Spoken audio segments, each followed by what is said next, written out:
Assalamualaikum warahmatullahi wabarakatuh. Alhamdulillah, segala puji bagi Allah yang telah mengajarkan manusia dengan pena. Nun wal kolami wa maisturun. Demi pena dan apa yang ditulis. Saya ucapkan selamat kepada seluruh peserta seminar yang telah mengikuti acara seminar online dengan judul menulis makalah atau buku semudah chatting ini. Semoga di bulan Ramadan yang penuh berkah ini kita benar-benar dibimbing Allah menjadi orang yang bisa menginspirasi dunia, inspiring the world. Dan itu bisa kita lakukan ketika kita nanti saatnya meninggal, kita meninggalkan satu legasi, warisan. Tidak selalu berupa materi, harta, tetapi tulisan yang bermanfaat untuk generasi setelah kita. Karena itu sebelum nanti akan disampaikan sebuah materi yang luar biasa dari Bapak Amir Faisal tentang step-step bagaimana menjadi seorang penulis profesional bahkan bisa menembus penerbit nasional, saya akan memberikan satu motivasi spiritual. Sebab apapun yang kita lakukan ini berangkat dari motivasi, spirit yang datang dari jiwa kita. Kalau kita ketemu spirit ini, maka hal-hal lain itu akan berjalan dengan mudah. Di bulan Ramadan inilah Al-Quran diturunkan. Dan ingat, ayat yang pertama kali turun adalah Iqra bismi rabbikal ladzi khalaq. Bacalah dengan menyebut nama Tuhanmu. Jadi perintah membaca adalah perintah yang turun langsung dari langit. Tetapi kita menjadi mafhum bahwa untuk melaksanakan perintah membaca harus ada sesuatu yang tertulis. Karena itulah begitu ayat Iqra bismi rabbikal ladzi khalaq turun, tidak lama kemudian malaikat Jibril lagi menyampaikan pesan, menyampaikan wahyu, yaitu nun wal kolami wa maisturun. Demi pena dan apa yang ditulis. Karena itulah kita hari ini bisa membaca Al-Quran dengan mudah. Karena apa? Karena sudah ditulis oleh para sahabat-sahabat yang mulia. Begitu juga kodifikasi hadis. Semua ulama-ulama terdahulu sudah punya tradisi menulis.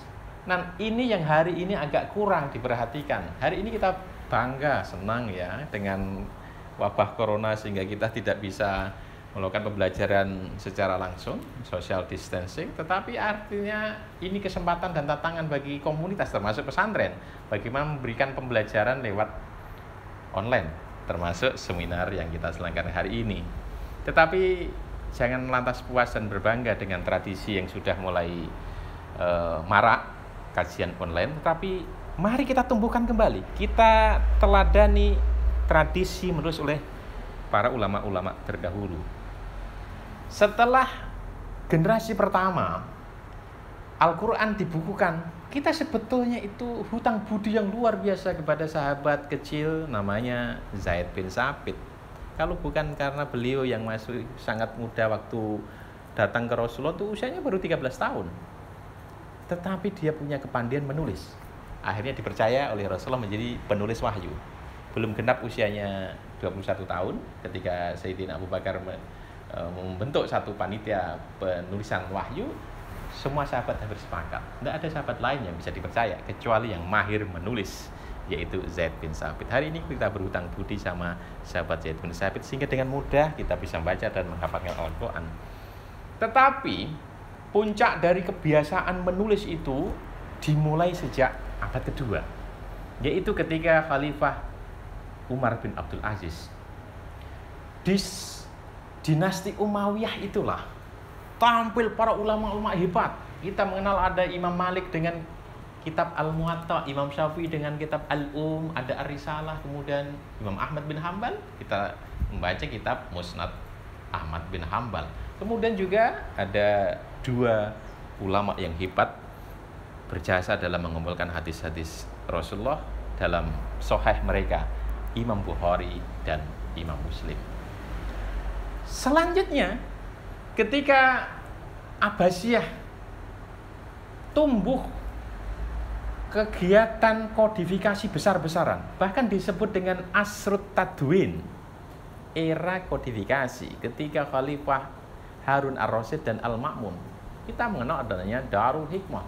Bahkan bukan hanya terbatas ilmu-ilmu agama. Filsafat di era itulah akhirnya terjadi islamisasi. Dan berikutnya, hari ini kita bisa mengkaji semua kitab-kitab ulama itu karena kebiasaan mereka menulis. Untuk menyebut beberapa nama, kita bisa menyebut Imam At-Tabari. Ada tafsir At-Tabari, ada tarikh At-Tabari. Itu para murid-murid Imam At-Tabari menghitung di rentang usia produktif beliau, kira-kira kalau satu hari Imam At-Tabari itu menulis 40 lembar, maka total yang ditulis oleh Imam At-Tabari adalah 584.000 lembar, sesuatu yang luar biasa. Ada juga Abu Wafa yang kita kenal dengan Ali bin Aqil Al-Hambali Al-Baghdadi, menulis satu kitab berjudul Al-Funun, 800 jilid. Terakhir kita nyebut nama Abu Farah. Sekali waktu dia mengatakan, aku menulis 2000 jilid kitabku ini dengan tanganku sendiri, dan karenanya 100.000 orang bertobat setelah membaca kitab saya. Tidakkah ini menginspirasi kita? Beliau semua waktu itu dengan keterbatasan, tidak ada komputer, tidak ada laptop, menulis dengan tangannya sendiri. Hari ini kita sudah dimudahkan dengan segala fasilitas. Maka lewat seminar menulis buku semudah chatting ini, kita bersungguh-sungguh dengan niat baik meneladani tradisi menulis para ulama-ulama terdahulu. Semoga ini bermanfaat dan kami berkomitmen untuk memandu setiap peserta sampai Anda semua menjadi seorang penulis-penulis profesional dan produktif. 2013 saya menulis satu buku, menjadi sukses semudah mungkin. Dan karena buku inilah saya punya kesempatan berbagi dalam forum seminar, training, pelatihan di semua kota di Indonesia, bahkan di luar negeri. Sekarang saatnya Anda abadikan hidup Anda dengan tulisan. Muawiyah bin Qurrah Al-Muzani mengatakan, barang siapa yang tidak menuliskan ilmu, maka ilmu yang ia miliki tidak dianggap sebagai suatu ilmu. Terima kasih. Mulai hari ini menulis, dengan menulis kita mengabadikan hidup kita, menginspirasi dunia. Assalamualaikum warahmatullahi wabarakatuh. Hari ini kita akan membahas karena ini Anda semuanya adalah calon-calon penulis Indonesia, maka saya mengambil tema hari ini menembus penerbit nasional. Oke, kita mulai. Jadi saya mau cerita dulu pengalaman saya menjadi penulis Gramedia. Saya menulis di Gramedia Group, juga saya menulis di Ceng Publisher yang menerbitkan buku-bukunya Rena Kasali, kemudian juga di Farisma dan beberapa penerbit lain. Saya mau cerita supaya mindset Anda terbuka, bahwa saya punya latar belakang yang sama sekali tidak berkaitan dengan dunia tulis-menulis, bahkan tidak berkaitan dengan dunia pendidikan, dunia intelektual, sama sekali tidak. Karena setelah saya dulu lulus perguruan tinggi, saya menjadi profesional marketing di sebuah perusahaan nasional, kira-kira 8 tahun. Kemudian saya resign, kemudian saya buka usaha sendiri, 8 tahun juga buka usaha sendiri.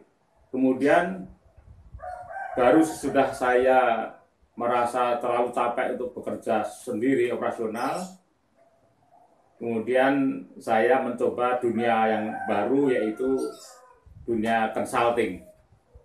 Nah, di dunia itulah baru terpikir pada saya untuk menulis buku, karena saya memerlukan sebuah personal branding, dan buku itu pun juga untuk memperkuat personal branding saya harus terbitkan oleh Gramedia. Padahal saya nggak ada pengalaman menulis sama sekali. Pengalaman saya adalah pengalaman sebagai seorang profesional marketing, kemudian berikutnya pengalaman saya adalah pengalaman sebagai seorang pengusaha UKM, kemudian sesudah itu saya buka consulting dengan tujuan bahwa saya ingin berbagi ilmu-ilmu bisnis saya pada teman-teman. Tapi saya tidak bisa begitu saja masuk ke dunia itu sebagai seorang konsultan, sebagai seorang pembicara. Tidak bisa, orang tidak akan percaya. Maka saya masuk dulu, ketika itu adalah saya masuk ke training anak-anak. Jadi saya ngajar, mentraining anak-anak waktu itu yang mau ujian nasional. Ya, saya training anak SMA, SMP, kadang-kadang perguruan tinggi. Nah, pada saat itulah terpikir bagi saya harus personal branding. So, kalau saya tidak punya personal branding, saya hanya sebatas paling ya di sebuah wilayah yang kecil, mungkin di sebuah kota dan sebagainya. Tapi kalau saya menulis dan buku saya terbitkan di penerbit nasional, maka saya bisa menjadi pembicara tingkat nasional. Dan memang betul, begitu terbit buku saya pertama kali, judulnya adalah Menyiapkan Anak Jadi Juara, diterbitkan oleh Erik Media Gramedia. Maka mulai saat itu saya mulai dipanggil kemana-mana. Apalagi buku itu yang saya tulis itu baru 2 bulan sudah cetakan kedua. Buku itu masuk di buku rak bestseller di Gramedia. Padahal buku itu ditulis oleh bukan seorang penulis buku. Buku itu ditulis adalah oleh seorang mandor. Karena memang kerjaan saya terakhir adalah mandor proyek. Tapi proyek saya sendiri. Jadi saya mandor proyek, nggak ada kaitannya. Jadi teman sekalian, jadi inilah manfaatnya menulis bisa menjadi personal branding. Jadi di dunia, apalagi di era milenial sekarang ini, maka Anda harus dikenal. Dan dikenal itu tidak cukup hanya 1.000, 2.000, harus 10.000, 100.000, 1 juta. Ya, maka Anda harus bangun personal branding. Salah satu cara adalah menulis buku. Dan menulis buku itu juga harus diterbitkan oleh penerbit nasional, yaitu Gramedia. Kita cuma satu punya penerbit nasional yang besar, yaitu Gramedia, yang punya ribuan outlet di seluruh Indonesia. Jadi kalau Anda bisa berhasil menulis di Gramedia, itu paling tidak Anda sudah nge-brand nama Anda di seluruh Indonesia. Tapi ada satu catatan. Jadi begini, kalau Anda menulis buku di Gramedia itu, kalau itu tulisan Anda diterbitkan salah satu dari grup Gramedia itu, maka sejelek-jeleknya buku Anda itu bisa bertahan paling tidak 6 bulan. Jadi kok selama 6 bulan itu ada sirkulasi, maksudnya ada sirkulasi itu ada yang membeli, kemudian sampai dari pihak toko, kemudian juga di order, itu artinya Anda termasuk bagus, maka Anda bisa berharap bisa buku Anda bisa dipajang lagi untuk 6 bulan ke depan. Tapi kalau selama 6 bulan itu buku Anda menurut ukuran mereka tidak ada sirkulasi, maka 6 bulan itu buku Anda akan di-drop. Ini masih mending kalau Anda dari penulis yang bukan Gramedia Group, Anda hanya bisa bertahan 2 minggu. Ingat, 2 minggu. Jadi kok buku Anda tidak bergerak selama 2 minggu itu, maka Anda akan di-drop dari toko Gramedia, yang berarti karir Anda sebagai penulis nasional ya tinggal impian. Alhamdulillah saya pernah menulis buku yang berjudul Think Like a Millionaire. Itu buku saya yang ke-9 ya. Sampai hari ini alhamdulillah saya sudah menulis 15 buku, itu buku yang 9. Itu saya diterbitkan oleh penerbit Change Publisher. Alhamdulillah buku saya itu bukan buku dari terbitan Gramedia, bisa bertahan sampai 2 tahun dan beberapa kali di beberapa toko masuk di rak bestseller. Jadi ini pengalaman saya menulis, mungkin bagi Anda nilainya bahwa Anda tidak perlu kecil hati. Jadi saya ini tidak pernah berhubungan dengan dunia tulis-menulis. Saya tidak pernah bersentuhan dengan dunia pendidikan, tetapi saya bisa menulis buku pendidikan, diterbitkan oleh Gramedia, dan bisa menjadi bestseller. Tentu saja Anda yang para pendidik, tentu akan lebih bisa. Nah, ini yang saya tularkan.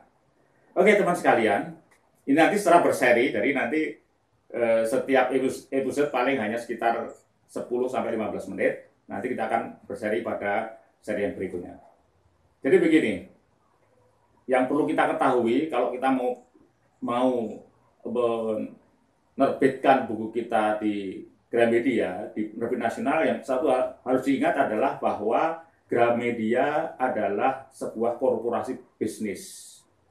Ya, ingat, sebuah korporasi bisnis. Jadi orientasi mereka adalah menjual. Orientasi mereka adalah pasar. Jadi kalau buku Anda tidak bisa dijual, artinya Anda tidak bisa memberikan keuntungan bagi Gramedia.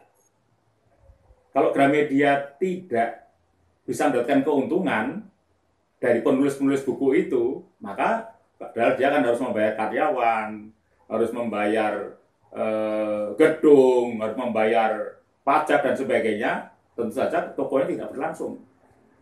Jadi yang dicari oleh Gramedia adalah buku yang disukai oleh pasar.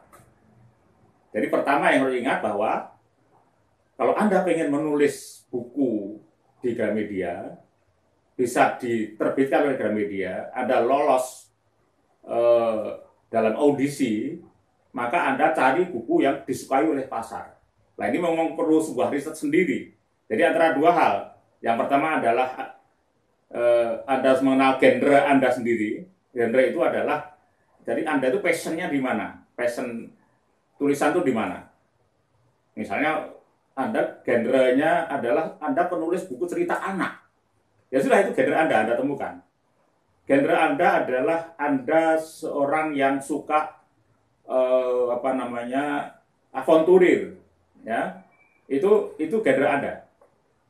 Anda genrenya adalah seorang penulis novel, yaitu genre Anda. Jadi pertama Anda temukan genre Anda. Kemudian sudah itu Anda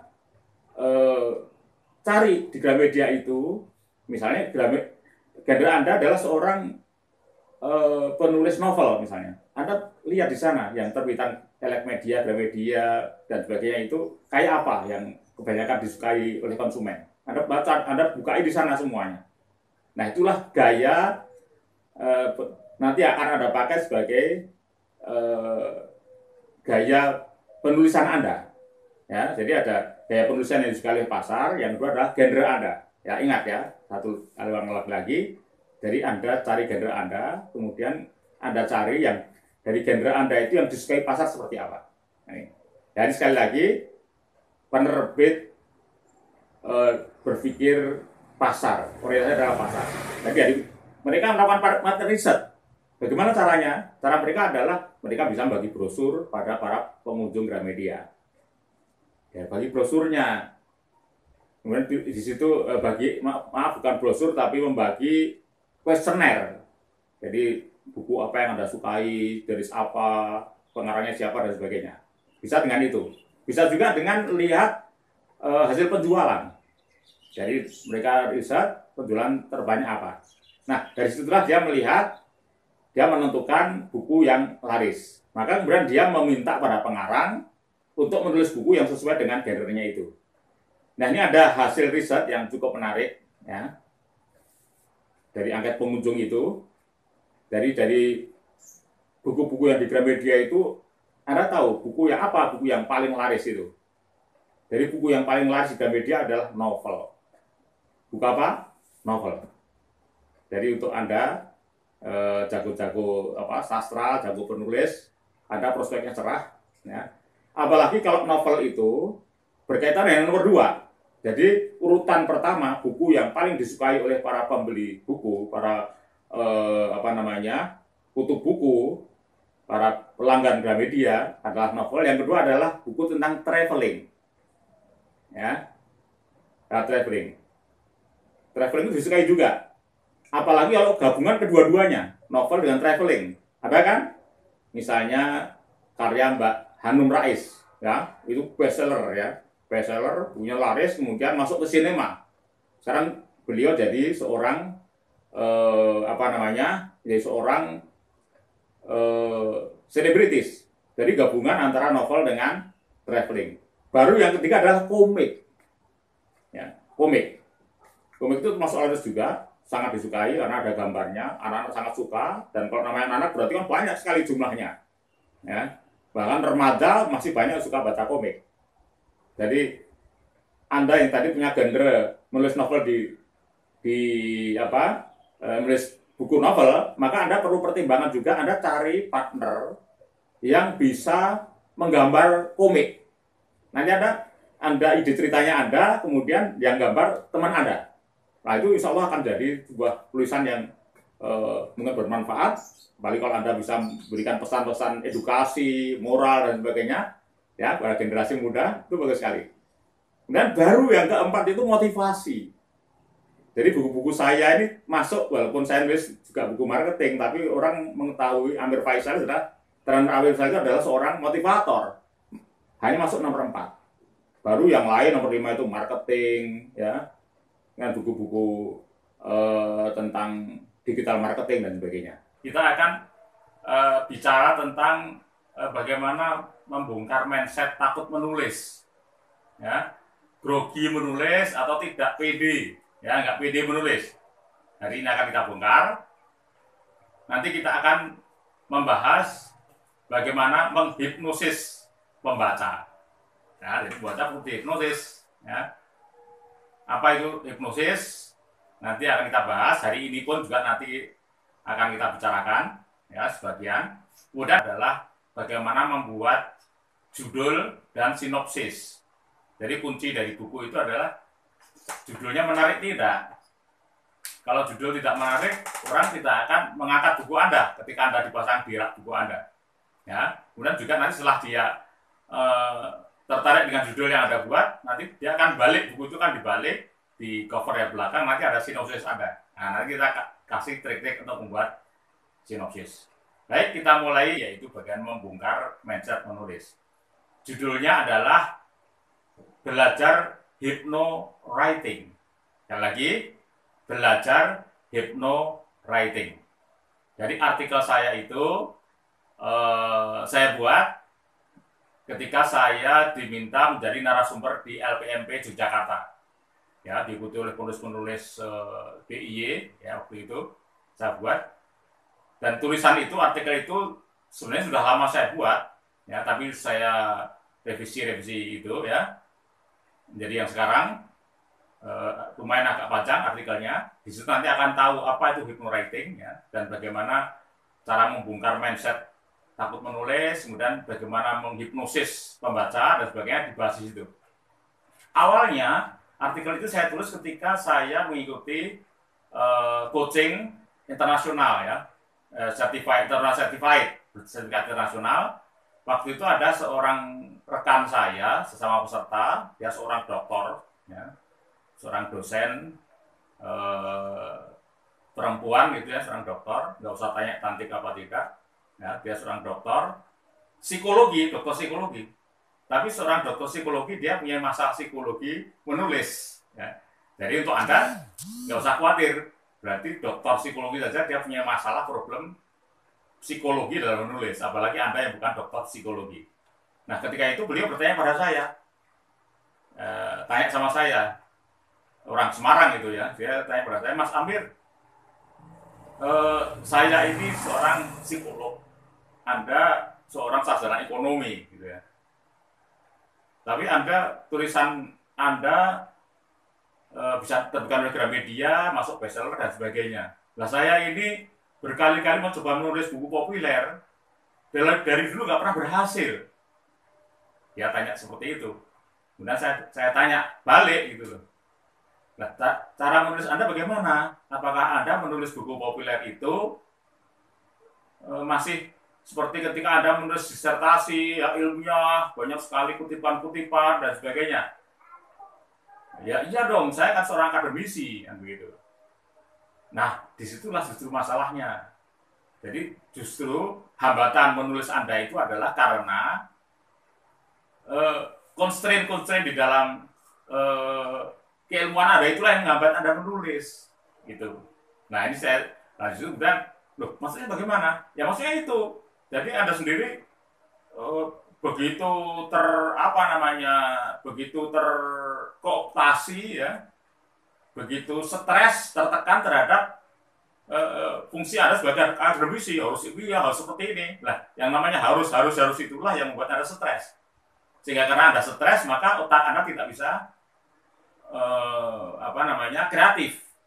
Nah, padahal ketika saya belajar tentang bagaimana menulis, sekarang ini ada tren di seluruh dunia namanya free writing. Ya. Apa? Free writing. Free itu bebas.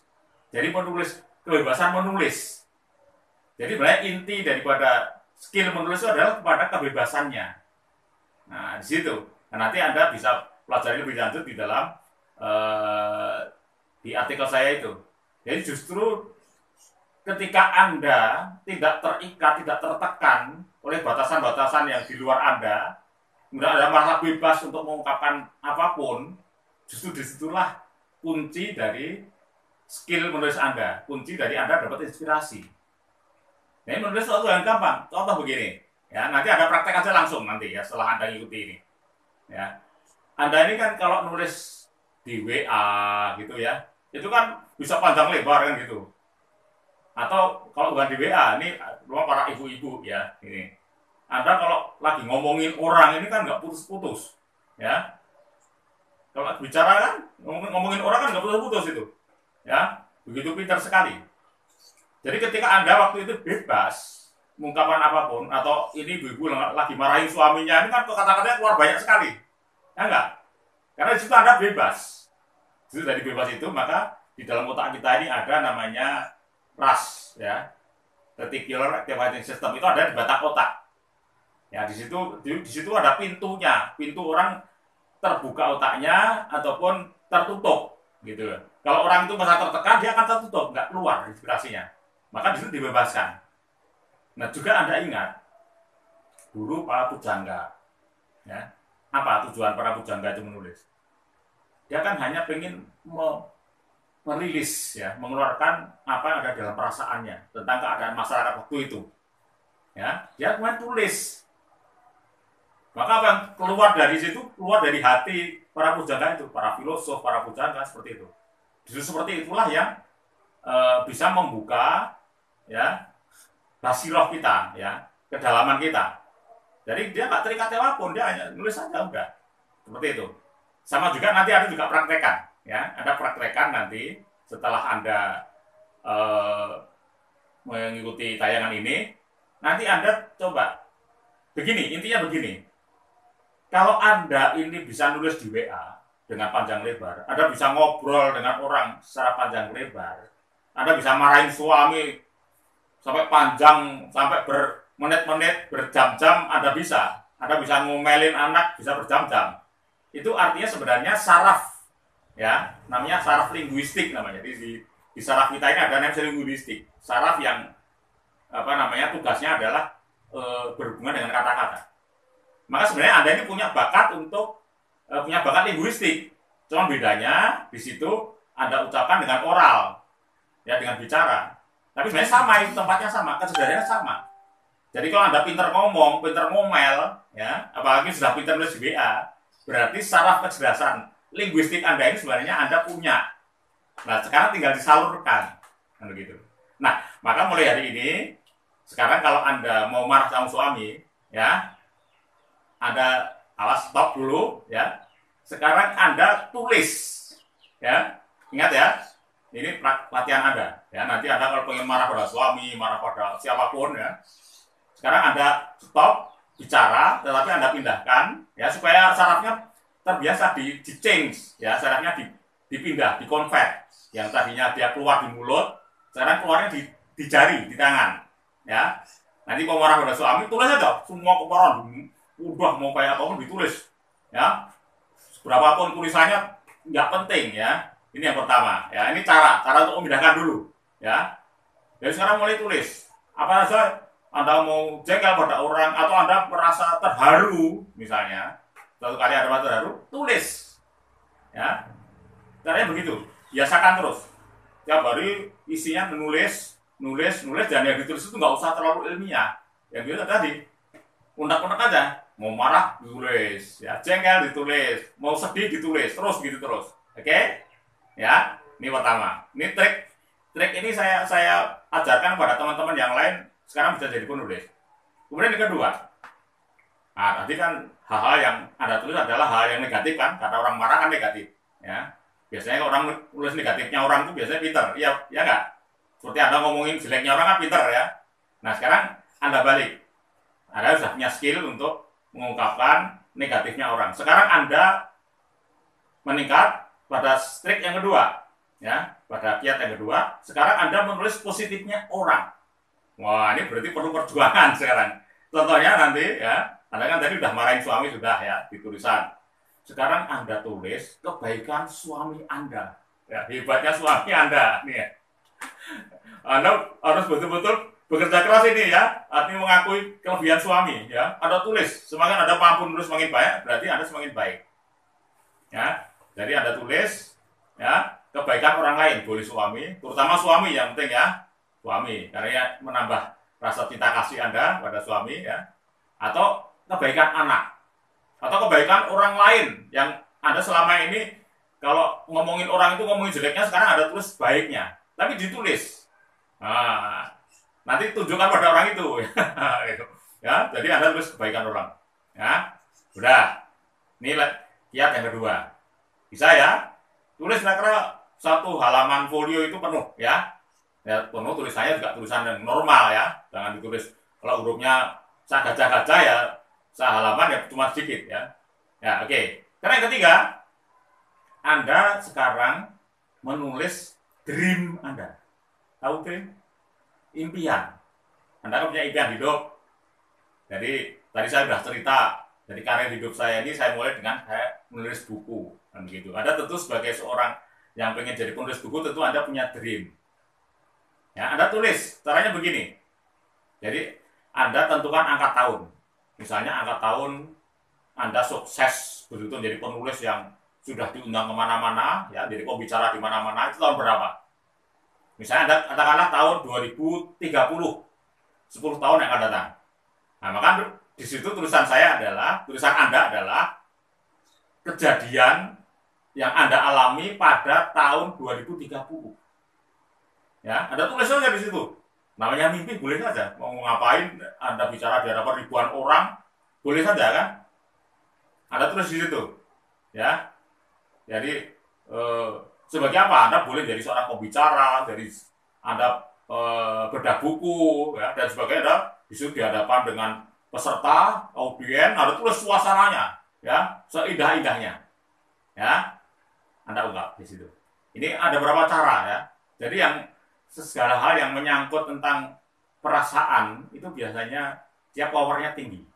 Ya, kemampuan otak akan bekerja 33.000 bed lebih besar. Jadi kalau menulis yang tanpa emosi itu ada 1 bed, maka tulisan yang ada emosi itu dia kekuatannya, powernya bisa 33.000 kalinya. Jadi 33.000 bed. Ya, seperti itu. Oke ya. Jadi ingat, menulis itu justru saatnya Anda mengungkapkan perasaan dan emosi Anda. Ya, unek-unek Anda saatnya itu. Oke? Ya. Nah, teman sekalian, jadi begini, sekali lagi saya ulangi lagi. Mulai hari ini Anda lepas semua pikiran sulit menulis. Anda buktikan dulu tadi, ya. Oh, ternyata gampang, ternyata bisa. Oh, namanya nulis untuk aja kan gampang kan? Ya kan? Nulis jeleknya orang pasti kan gampang. Nah, berarti menulis itu tidak perlu harus dengan pemikiran yang tinggi, nggak usah. Ini Anda buat habit dulu. Yang penting Anda buka dulu, mudah batan otak ini ya. Anda buka mindset dulu bahwa menulis itu gampang. Biasakan terus tiap hari Anda nulis seperti itu. Oke? Anda praktekkan nanti. Nah, nanti akan jadi habit. Ya, jadi habit. Ini penting banget. Teman sekalian, sebelum saya bicara tentang habit, saya akan bicara tentang bagaimana cara kerja otak. Ya. Jadi, cara kerja otak itu akan segala sesuatu yang Anda ini biasakan, ya, habit itu, ya, itu kemudian kebiasaan itu menyenangkan, maka dia akan membuat ada ketagihan. Contohnya itu, kalau bapak-bapak yang suka merokok itu. Mereka menjadi ketagihan rokok karena mereka membiasakan merokok. Sehingga sampai otak akhirnya ketagihan. Sama dengan Anda. Tujuan Anda tadi mencoba menulis tadi, unek-unek nulis kejelekan orang, kebaikan orang, itu tujuannya supaya otak itu membiasakan dulu. Sehingga nanti yang kita butuhkan adalah nanti ketika Anda nanti sudah jadi habit, nanti suatu ketika Anda tidak menulis itu ada ketagihan gitu loh, ya. Jadi pengennya selalu pegang kertas sama pulpen. Nah, kalau sudah satu berarti Anda sudah ketagihan. Rahasia apa yang ada di balik habit ini? Ada seorang peneliti namanya Malcolm Gladwell, ya. Malcolm Gladwell. Dia seorang peneliti. Dia peneliti bakat. Jadi Malcolm Gladwell ini dia sudah meriset ribuan orang-orang yang hebat-hebat di dunia, termasuk orang-orang yang jago basket. Ya, siapa itu? Jago basket itu siapa namanya itu? Jago basket, kemudian sepak bola, ya, pelukis, kemudian juru masak, kemudian juga Bill Gates, ya, pokoknya orang-orang yang semua orang top di dunia dia riset. Ternyata pada satu kesimpulan bahwa orang-orang itu bisa menjadi hebat karena mereka telah melakukan habit itu selama 10.000 jam terbang. Berapa? 10.000 jam terbang. Artinya apa? Berarti dia terus-menerus. Seorang juru masak yang tiap hari melakukan hal yang sama selama 10.000 jam terbang, lama-kelamaan dia akan ada pembelajaran yang luar biasa. Otak akan belajar. Oh, ini kurangnya ini, ya. Besok tambahin lagi. Atau ini kurangin kebanyakan garamnya, kebanyakan apanya. Ya, terus dia tambahin sampai 10.000 jam terbang. Lama-lama dia ketemu, oh yang paling enak adalah masakan ini seperti ini. Ya, sama dengan penulis juga sama. Sama juga dengan pemain basket, sama dengan Bill Gates, ahli komputer dan sebagainya. Nah, nanti kalau Anda sudah menulis, ada habit tadi, tapi karena kesenangan tadi ya, dengan emosi kesenangan tadi, nanti Anda juga akan mendapatkan manfaat dari habit itu. Kalau 10.000 jam terbang ini saya sudah menghitung. Kalau Anda pengen tercapai 10 tahun, maka berarti Anda sehari minimal 3 jam. Ini saya sudah hitung, nanti dihitung sendiri pakai kalkulator. Ya. Tapi kalau Anda pengennya 5 tahun, maka Anda sehari 5 jam, 5 jam setengah. Saya udah hitung. Silakan Anda pilih yang mana, pengen cepat jadi penulis hebat. Tapi sebelum 10.000 jam terbang pun, Anda sudah hebat. Katakan sudah 5.000 ke atas. Saya ini juga belum nyampe 10.000. Ya. Anda sudah merasakan nanti, nulis itu enak banget.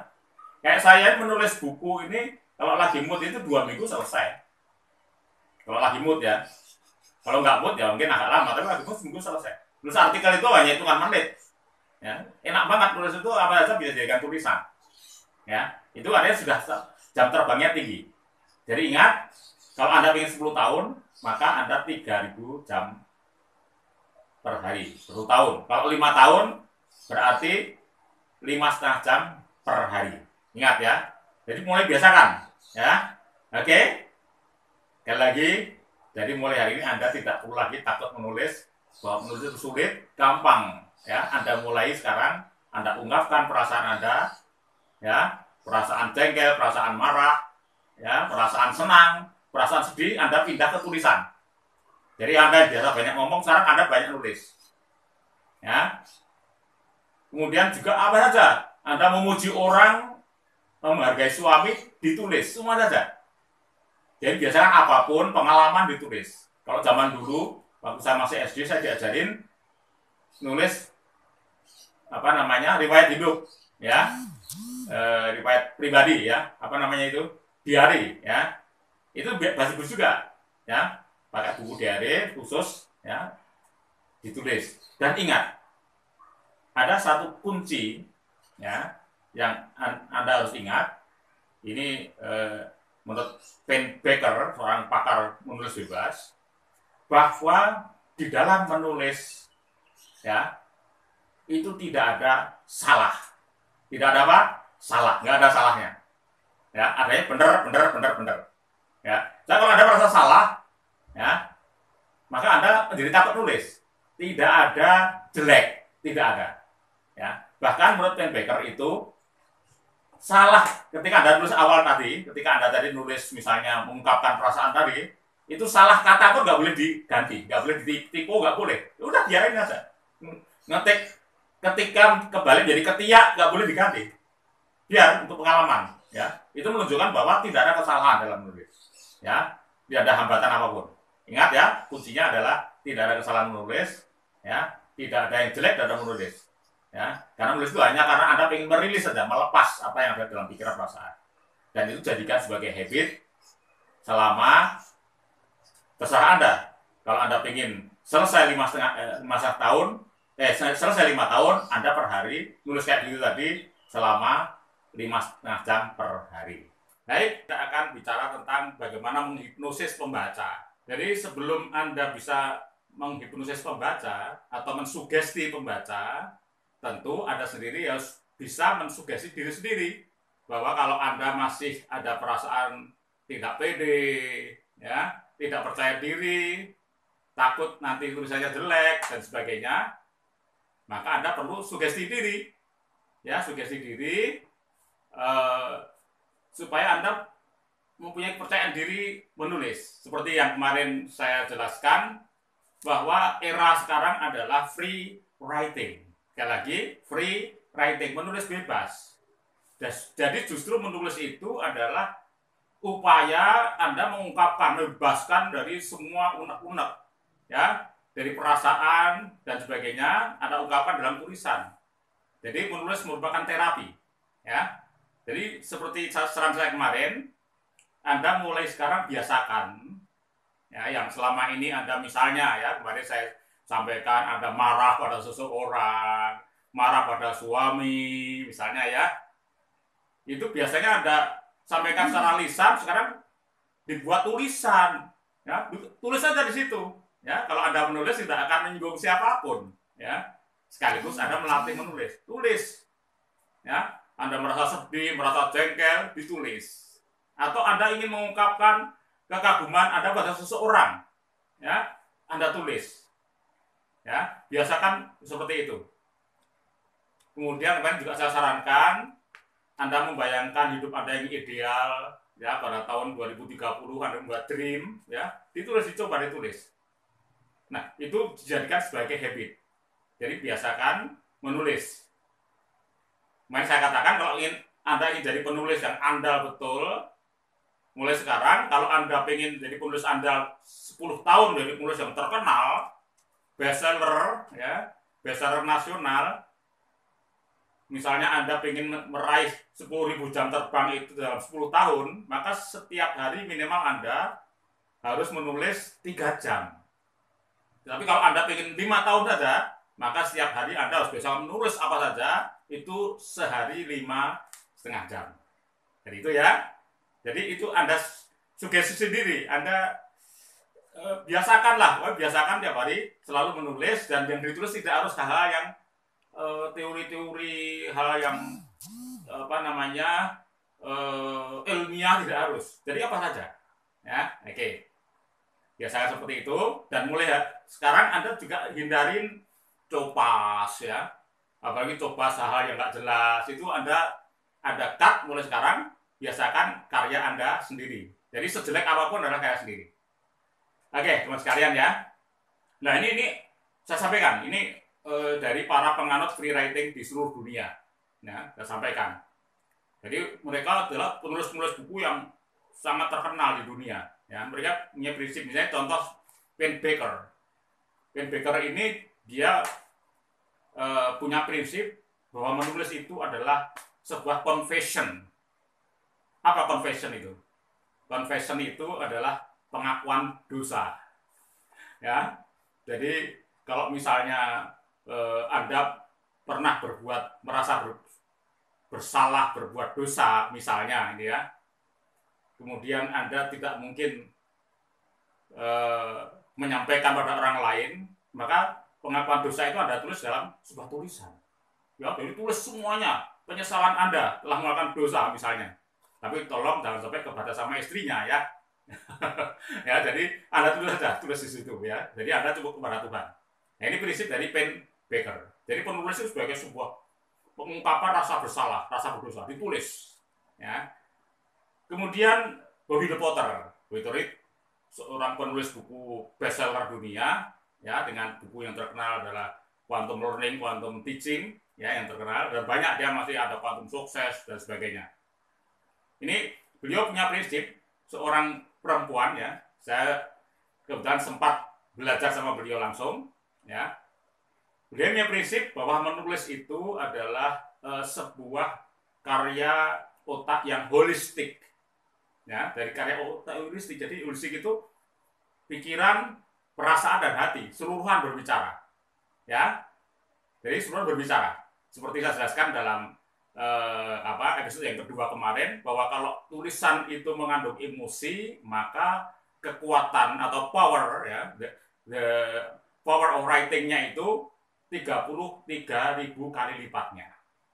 Nah, jadi dengan ungkapan, pikiran dan perasaan. Jadi ungkapan semuanya, ya. Kemudian yang berikutnya adalah dari Stephen Krashen. Ya, Stephen D. Krashen ini dia punya prinsip bahwa begini. Jadi kemarin ada yang tanya pada saya dalam satu sesi, Pak, apakah saya harus banyak membaca buku supaya saya tulisan saya bagus?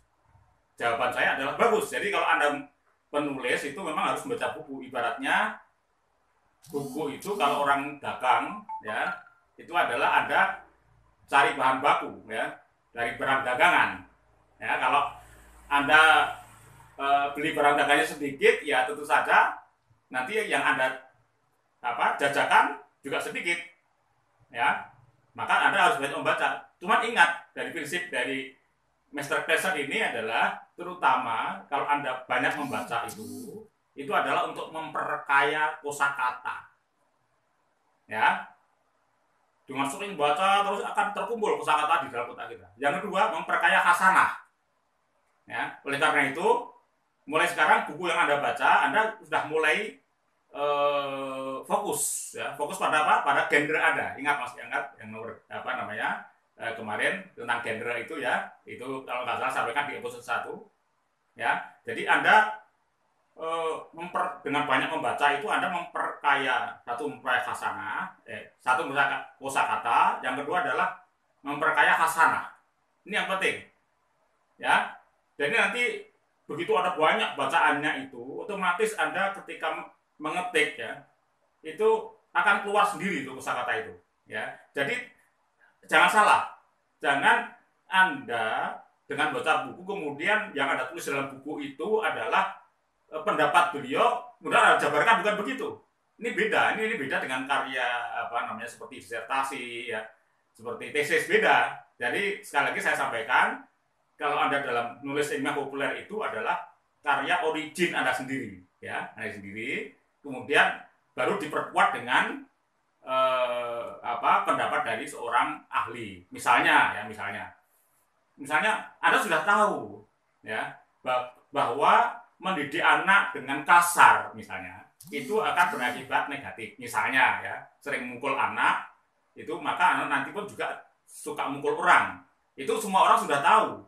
Tetapi kalau itu Anda ungkapkan dengan teori Anda sendiri, tidak dipercaya orang, maka baru Anda ngambil referensi. Jadi referensi itu hanya untuk memperkuat, ya. Jadi tidak harus semua pendapat Anda di dalam buku itu dari referensi, nggak usah, tapi yang paling pokok saja. Ya, jadi yang terutama adalah tadi memperkaya khasanah. Tapi tulisannya tetap tulisan original pendapat pribadi. Ya, kemudian berikutnya dari Colin Rose, ya. Dari Colin Rose itu prinsip menulis beliau, dari menulis itu ibarat kalau Anda pergi ke luar kota, ke tempat wisata, di situ ada sungai yang jernih airnya, ya. Nah, itu ibaratnya. Jadi tulisan yang bagus menurut Colin Rose adalah kalau tulisan itu mengalir seperti air jernih, gemericik. Jadi cuma dengerin saja itu sudah nyaman. Jadi membaca saja itu sudah nyaman. Otak membaca sudah nyaman. Itu tulisan yang bagus, ya. mengalir aja, mengalir, ya, mengalir. Kemudian ada lagi, ya. Nah, ini yang ekstrim ini yang ekstrim, ya. Ini yang ekstrim, pendapat dari Peter Elbow, ya. Ini ekstrim. Saya juga pernah ditanya, Pak, apa aturan dari menulis ilmiah populer? Maka jawaban saya, ini saya ambil dari Peter Elbow, peraturannya adalah tidak ada aturan. Ya, terserah. Ya. Mau dimulai dari pendahuluan boleh, mau pertama-tama Anda langsung menyajikan kasus boleh. Ya. Jadi tidak ada aturan. Jadi ngalir, kemudian nggak ada aturan. Terserah Anda moodnya bagaimana. Ya. Nah, jadi ini saya ulangi lagi ya. Jadi ada 5 prinsip dari tulisan yang enak dibaca. Ya. Itu yang pertama adalah tulisan yang mengalir. Pertama adalah tulisan yang merupakan ungkapan dari perasaan, unek-unek, bahkan mungkin ungkapan rasa bersalah, ya, atau mungkin juga kemarin ungkapan rasa kekaguman, ya, akan keindahan alam, mungkin juga bisa keindahan seni, mungkin juga keindahan ilahi dan sebagainya. Ini yang pertama. Yang kedua adalah menulis itu holistik, jadi pikiran, perasaan, hati menjadi satu, terintegrasi menghasilkan sebuah karya. Yang ketiga adalah menulis itu Anda harus memperkaya khasanah, ya, maupun kosakata dengan banyak membaca buku-buku yang sesuai dengan tema dan genre buku Anda. Dan yang terakhir, menulis itu tidak ada aturannya. Oke, gitu ya. Oke teman sekalian, kita bicara tentang sugesti, ya. Gimana sebelum Anda bisa mensugesti pembaca, maka terlebih dahulu Anda perlu bisa mensugesti diri Anda sendiri. Mensugesti dari rasa tidak pede menulis, rasa takut nanti jelek, tulisannya jelek, dan seterusnya. Nah, saran-saran yang diberikan oleh para pakar di dalam free writing adalah bebas menulis, bahwa menulis itu justru merupakan terapi batin. Jadi tadi rasa tidak pede tadi dicurahkan di dalam menulis, dalam tulisan. Ya, di antara pakar itu ada Penn Baker yang mengatakan bahwa menulis itu adalah sebagai confession atau pengakuan dosa. Kemudian juga di sana ada Peter Elbow, ada Colin Rose, ada Bobby Potter, ada Tony Busan, yang mereka semua penganut-penganut menulis bebas. Jadi kalau Anda gunakan strategi mereka, sama saja Anda telah melakukan sugesti pada diri sendiri bahwa penulis itu mudah. Nah, ini saatnya kita bicara tentang bagaimana mensugesti pembaca artikel, makalah, ataupun buku-buku Anda. Ya, di sebelah kiri saya, kiri atas itu sudah ada gambar di situ, ada gambar kepala manusia, kemudian ada panah yang menuju ke kepala itu. Nah, di situ maksudnya adalah begini, panah besar itu yang mengarah ke kepala itu, di situ tulisannya stimulus, itu adalah tulisan Anda ketika masuk ke pikiran orang. Nah, satu hal yang perlu kita mengerti bahwa ketika pembaca itu membaca tulisan atau buku Anda itu, apa yang ada di dalam kepala mereka, dalam persepsi mereka, itu belum tentu sama dengan yang Anda maksudkan. Ini harus diingat. Jadi perlu strategi-strategi yang banyak agar Anda bisa menyamakan persepsi. Nah, itulah yang dimaksud sebagai mensugesti atau menghipnosis. Yang dimaksud seperti itu. Seperti misalnya seorang ibu yang menyuruh anaknya belajar atau makan. Misalnya kadang-kadang anak-anak karena asik bermain nggak mau makan.